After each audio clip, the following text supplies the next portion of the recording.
Hello student, good morning. In the today's session we see the program based on structure to initialize the value of structure by runtime. Means मागच्या प्रोग्राममध्ये मागच्या व्हिडिओमध्ये आपण बघितलं की structure काय आहे, त्याला डिक्लेअर कसं करायचं आणि त्याच्या व्हॅल्यू इनिशियलाइज बाय डिफॉल्ट प्रोग्राममध्ये कशा करायच्या. आजच्या व्हिडिओमध्ये आपण बघणार आहोत की स्ट्रक्चरमध्ये व्हॅल्यूज रन टाईम म्हणजे जेव्हा आपण प्रोग्राम रन करतो, आउटपुट स्क्रीनवरती होल्ड करतो त्यावेळेस व्हॅल्यू कशा एंटर करायच्या बाय यूजिंग स्कॅनएफ फंक्शन. तर स्कॅनएफ फंक्शन कसं यूज करायचं स्ट्रक्चरच्या मेंबर्ससाठी ते आज आपण बघणार आहोत प्रोग्राम थ्रू. सो जसं मागच्या व्हिडिओमध्ये मी सांगितलं, स्ट्रक्चर डिक्लेअर करण्यासाठी स्ट्रक्ट हा कीवर्ड वापरतात. सेम लाईक दॅट स्ट्रक्ट स्टुडंटच्या जितक्या व्हॅल्यूज घ्याव्यात तितक्या डिक्लेअर करून घ्यायच्या as a data member of structure. Name घेतलं, रोल नंबर घेतलं, मार्क्स घेतलं. After that end of the structure bye ending the semicolon. मग डायरेक्टली मेन फंक्शन लिहायचं, जसं आपण पहिलेचा प्रोग्राम करायचो सीचा नॉर्मल, तसं स्ट्रक्चरचा आधी व्हेरिएबल डिक्लेअर करून घ्यायचा. कारण आपल्याला माहिती मेन फंक्शन ओपन केल्यावर सर्वात पहिले आपण डिक्लेरेशन ऑफ व्हेरिएबल करतो. सो व्हेरिएबल डिक्लेअर करून घेतलं सिंटॅक्स थ्रू. देन स्क्रीनला क्लिअर केलं. नाव आता आपल्याला माहिती की किती व्हॅल्यूज आहे स्ट्रक्चरच्या, किती मेंबर्स आहे, नेम, रोल नंबर आणि मार्क्स. सो त्या व्हॅल्यू ॲक्सेस करण्यासाठी आपण बाय यूजिंग गेटएक्स फंक्शन आपण आता इथे नेम ॲक्सेस करणार आहोत.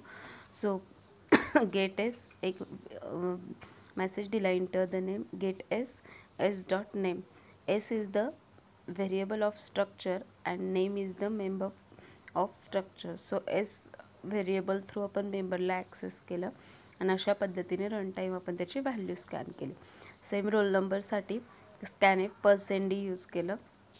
आता इथे गेटेसच्या ऐवजी gets is use for getting the string.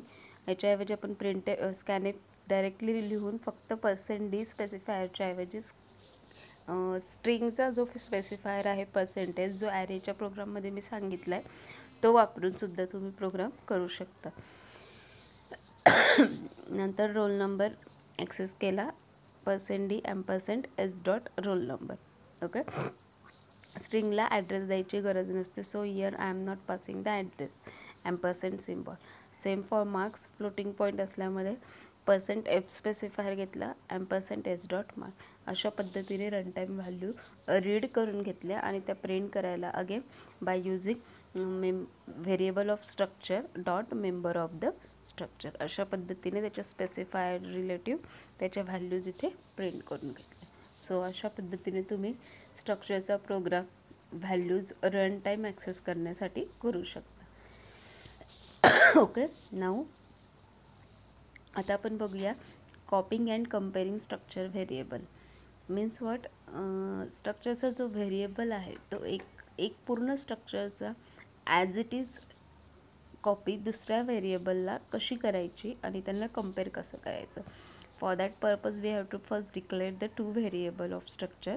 Okay, तर 2 variable of the same structure type can be copied in the same way ordinary variable. तर ते कसं करता, this is theory, we are directly see by practical. Okay, so structure student लिहून घेतलं, परत character name आणि roll number घेतलं. आता इथे student1 नावाचं स्ट्रक्चर डिक्लेअर केलं आणि इथे आता मी रन टाईम न घेता फक्त कॉपी आणि कम्पेअर दाखवायचं. सो मी इथे डायरेक्टली व्हॅल्यू इनिशियलाइज केली. तुम्ही रन टाईमही प्रोग्राम करून मग चेकिंग करू शकता. सो इथे मी VC नेम घेतलं आणि रोल नंबर 4 घेतलं. तर हे student1साठी व्हॅल्यूज झाल्या. आता त्या student2 साठी आपल्याला क्रिएट करायच्या आहे आणि कम्पेअर करायच्या. सो फॉर दॅट पर्पज student2ला जसं आपण असाइनमेंट ऑपरेटरने एखाद्या व्हेरिएबलची व्हॅल्यू दुसऱ्या व्हेरिएबलला असाइन करतो, सेम इथे आपण करून घेतलं. student2 equals to student1. See here, means student1मध्ये ज्या व्हॅल्यू आहेत त्या student2ला असाइन होतील व्हेरिएबलच्या व्हॅल्यू. आफ्टर दॅट आपण त्या प्रिंट करून बघितल्या by using printf statement. student2 dot name equals to %s, म्हणजे student2मध्ये जे नेम आहे ते बरोबर येतं आहे का. तशाच पद्धतीने रोल नंबर. आफ्टर दॅट हे झालं कॉपिंग. आता आपल्याला कम्पेअर करून बघायचं. सो कम्पॅरिझनसाठी आपण एक व्हेरिएबल जो डेटा मेंबर आहे स्ट्रक्चरचा नेम, त्याला कम्पेअर करून बघूया.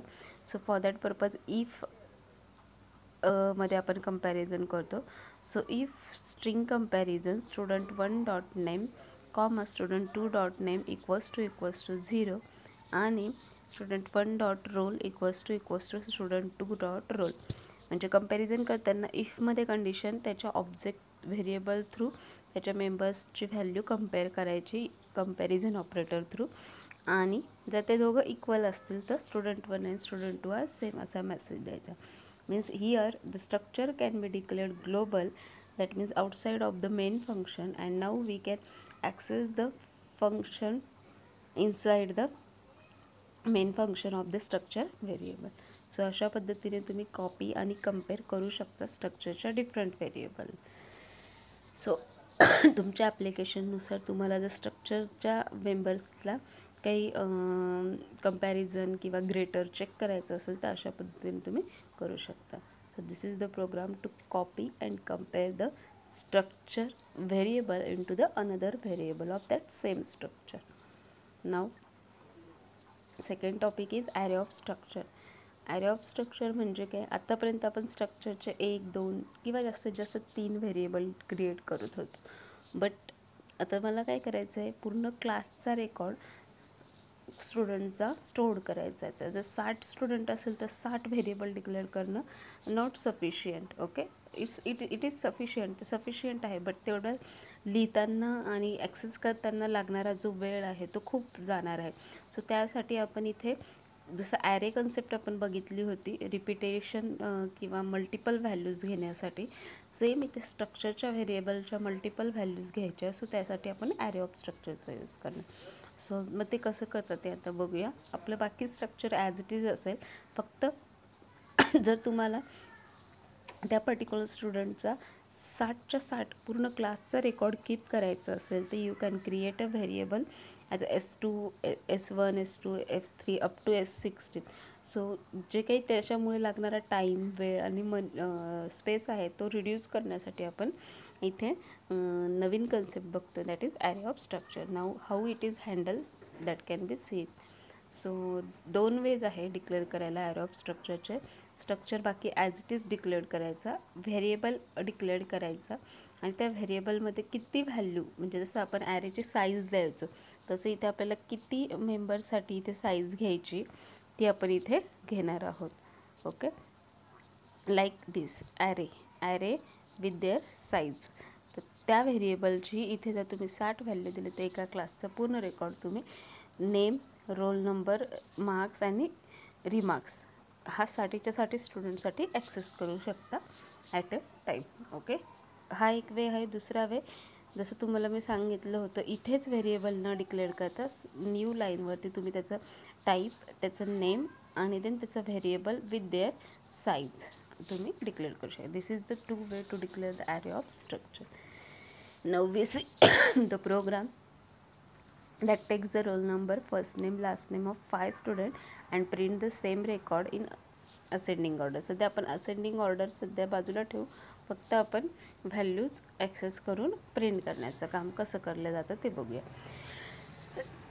So for that purpose already structure आपण इथे डिक्लेअर केलं आहे. ओके, तर त्या स्ट्रक्चरच्या व्हॅल्यूज स्कॅन करण्यासाठी आता 5 व्हॅल्यूज घ्यायच्या. सो आपण फॉर लूपचा यूज केला इथे. आपल्याला माहिती रिपिटेशन आलं, ॲरे आला की लूप येतोच, कॉम्बिनेशन. सो इथे लूपचा यूज केला 0 to <5, कारण की 5 रेकॉर्ड घ्यायचा आहे आपल्याला. त्या फॉर लूपच्या याच्यामध्ये कोणत्या व्हॅल्यू स्कॅन करायचा त्याचा कोड लिहायचा. सो पहिले आपण रोल नंबर स्कॅन केलं.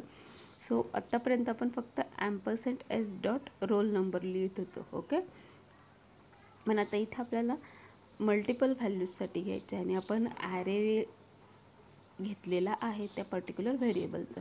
सो आपल्याला इथे S(i) डॉट रोल नंबर घ्यावा लागेल. I indicate the index position, की किती रेकॉर्ड तुम्हाला स्टोअर करायचे त्या पर्टिक्युलर स्ट्रक्चरचे. Same for first name, S(i) dot first name. Then last नेमसाठी परत S(i) डॉट लास्ट नेम.